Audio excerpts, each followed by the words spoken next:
ନମସ୍କାର, ଜୟ ଜଗନ୍ନାଥ। ମୋ ନାଁ ସିଦ୍ଧାର୍ଥ ସାଗର ବଗର୍ତ୍ତୀ।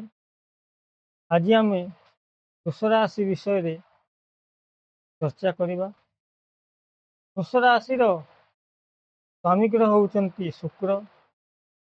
ସ୍ୱଭାବ ସ୍ଥିର ରାଶି, ପୃଥିବୀ ତତ୍ତ୍ୱ ଓ ସ୍ତ୍ରୀ ରାଶି।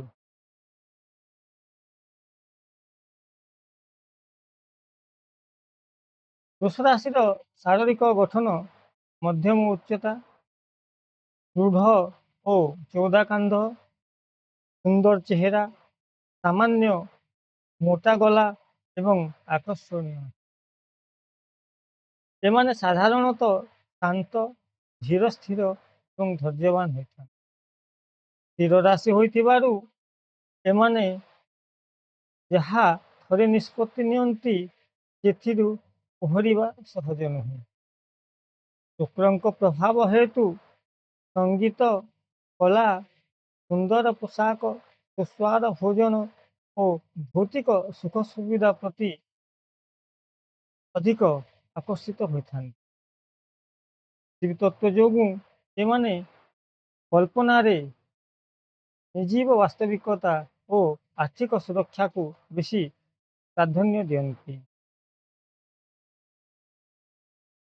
କାର୍ଯ୍ୟ ଓ ବ୍ୟବସାୟ କ୍ଷେତ୍ରରେ ତୃତୀୟ ଭାବ ଓ ଶୁକ୍ରଙ୍କ ପ୍ରଭାବ ହେତୁ ସେମାନେ ବ୍ୟାଙ୍କିଂ, ଅର୍ଥନୀତି, ରାଜସ୍ୱ ବିଭାଗ, ସଙ୍ଗୀତ, ନୃତ୍ୟ, ଆକ୍ଟିଂ ଏବଂ ଚଳଚ୍ଚିତ୍ର ଶିଳ୍ପ, ସୌନ୍ଦର୍ଯ୍ୟ ସାମଗ୍ରୀ, ପୋଷାକ ଏବଂ ଗହଣା ବ୍ୟବସାୟରେ ଆଗ୍ରହୀ ଥାନ୍ତି। ହୋଟେଲ, ରେଷ୍ଟୁରାଣ୍ଟ, ଖାଦ୍ୟ ସାମଗ୍ରୀ ଏବଂ କୃଷି କାର୍ଯ୍ୟ ମଧ୍ୟ ଏମାନେ କରିଥାନ୍ତି। ସ୍ୱାସ୍ଥ୍ୟ ଏବଂ ରୋଗ। ବୃଷ ରାଶି ମୁଖ୍ୟତଃ ଦେଖାଯାଇଥାଏ ଟନସିଲ, ଗଳା ସଂକ୍ରମଣ, ଥାଇରଏଡ, ଦାନ୍ତ, ମୁଖ ଏବଂ ଆଖି ସମସ୍ୟା।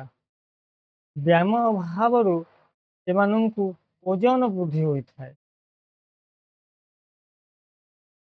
ଆମେ କେପି ସିଷ୍ଟମ ଅନୁଯାୟୀ କେବଳ ବୃଷ ରାଶି ଗ୍ରହକୁ ଦେଖିବା ନାହିଁ ବା ରାଶିପତିକୁ ଦେଖିବା ନାହିଁ, ରାଶିର ନକ୍ଷତ୍ରପତି ଓ କେଉଁ ଉପନକ୍ଷତ୍ରରେ ଗ୍ରହ ଅଛି ତାହାର